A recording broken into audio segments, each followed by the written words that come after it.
Olá, assinantes do Clube do Direito, sejam muito bem-vindos a mais esse encontro. O nosso tema de hoje é precedentes e o sistema de precedentes obrigatórios. Eu sou o professor Edilson Vitorelli, sou doutor em Direito pela Universidade Federal do Paraná, sou professor na Universidade Presbiteriana Mackenzie, fiz um bom tempo de curso do meu doutorado, da minha formação no exterior, e foi por isso que eu escolhi esse tema aqui hoje para tratar com vocês no Clube do Direito.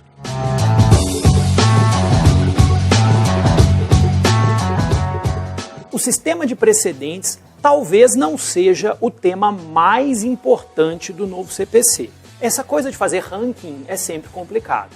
Agora, que ele é o mais polêmico, isso a gente não pode ter nenhuma dúvida.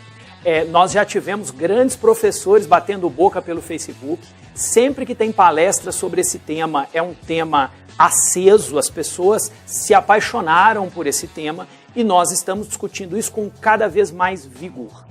É claro que esse é um tema que vem da ideia da common law, você sabe disso, do sistema norte-americano, do sistema inglês. E a minha proposta aqui para nós hoje, nesse encontro, é que a gente entenda um pouquinho o que é esse sistema de precedentes, como ele funciona, qual é a ideia, por que ele foi adotado e por que a gente está tendo tanto problema com ele e tem tanta gente falando sobre ele. Ok? Vamos começar? A gente começa tratando de por que precedentes. Por que nós estamos preocupados hoje com precedentes? Dois motivos, basicamente. Existem duas grandes famílias de direito no Ocidente. A família de civil law, que são os países do continente europeu e suas colônias, e a família de common law, que se origina na Inglaterra e suas respectivas colônias, hoje com a grande representatividade dos Estados Unidos. O problema é que o mundo hoje é global. Cada vez mais professores, cada vez mais pessoas estão indo daqui para lá e de lá para cá. E isso está fazendo com que nós conheçamos cada vez mais o funcionamento do sistema oposto e que nós queiramos trazer esse funcionamento para cá. E eles também querem trazer o nosso funcionamento para lá. Antes da gente falar propriamente dessa troca, vamos conversar um pouquinho sobre o conceito de precedentes, o que é um sistema de precedentes, qual que é a base de um sistema de precedentes. Para vocês não dizerem que eu estou inventando nada, eu trouxe aqui as definições originais de duas fontes, duas referências nos Estados Unidos. A primeira é o Black's Law Dictionary. O Black's Law Dictionary é o dicionário jurídico mais usado nos Estados Unidos. E ele vai nos dizer que o precedente é um caso decidido, que embasa a determinação de casos posteriores, envolvendo fatos ou questões similares.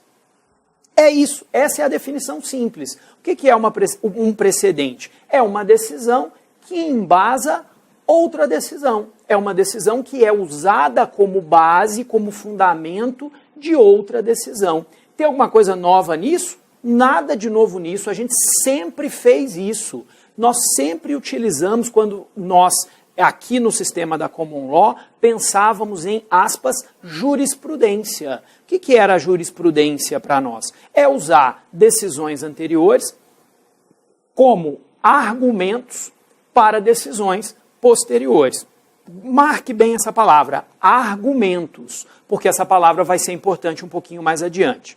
Eu trouxe também uma outra definição, um pouquinho mais aprofundada, que é a do William Uhl, de um livro chamado Brief Making. Ele vai dizer o seguinte: em direito, um precedente é um caso julgado ou uma decisão de um tribunal de justiça em que, considerado como capaz de delimitar uma regra ou autoridade para a determinação de um caso idêntico ou similar que surge posteriormente, ou de uma questão similar de direito. Então nós temos um caso que surge posteriormente, que é idêntico ou similar, ou nós temos um caso que é diferente, porém ele tem a mesma questão de direito,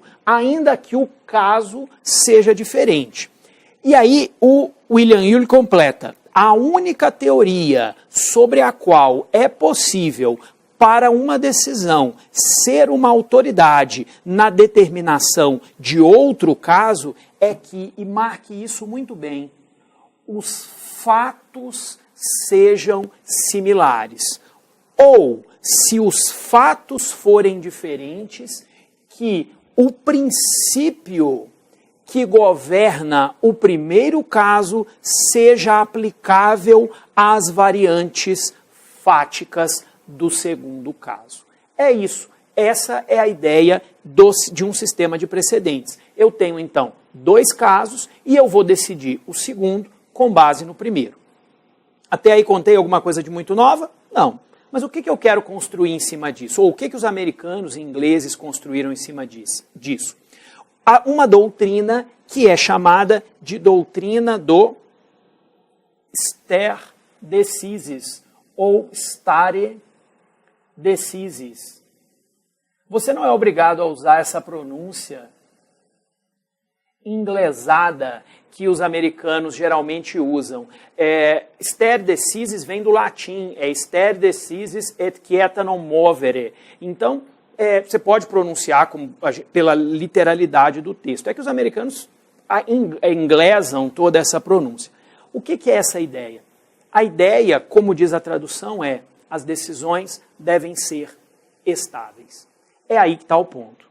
Quando nós tivermos uma decisão anterior, se não houver uma razão muito significativa para mudarmos de ideia, nós não devemos mudar de ideia. A decisão subsequente deve ser nos mesmos termos da decisão anterior. É isso. Vocês acham, imaginem agora, que isso ofende de alguma forma a nossa Constituição? Essa ideia ofende o sistema brasileiro? Porque a gente vai falar sobre as críticas ao sistema de precedentes, mas a minha primeira pergunta para vocês é: vocês acham que obrigar um juiz a decidir o segundo caso da mesma forma que ele decidiu o primeiro, se o segundo é igual ao primeiro, ofende alguma coisa a nossa Constituição, ou os nossos valores, ou a nossa estrutura moral? A mim parece que não. Em princípio, o funcionamento do sistema não parece. Analisando essa superfície, nós ainda estamos na primeira camada da superfície. Em princípio, parece que não há nenhuma ofensa constitucional nessa situação.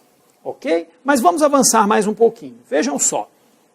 Como é que nós pensamos no civil law? Entendam a estrutura de pensamento de um juiz. O sistema de civil law começa com uma norma abstrata. Essa lei abstrata é produzida pelo poder legislativo. O legislativo edita, eleito democraticamente, edita uma lei abstrata. Quando o juiz se depara com o caso, o que o juiz faz? O juiz analisa a lei abstrata, que é prévia, que já foi feita. O juiz analisa os fatos e o juiz produz a sentença. Esse é o jeito como nós pensamos no sistema de civil law. E aí, o segundo juiz vai fazer exatamente a mesma coisa. O que vai fazer o segundo juiz? Também vai analisar a lei, também vai analisar os fatos, também vai chegar a uma sentença. Ok? Essa é a ideia do funcionamento da nossa cabeça civil law. É assim que nós pensamos. Como que se pensa o direito no common law? E aqui, claro que eu estou falando de modelos puros. Esses modelos vão se misturar um pouquinho. Mas como que a gente pensa o direito no common law? Veja só. O juiz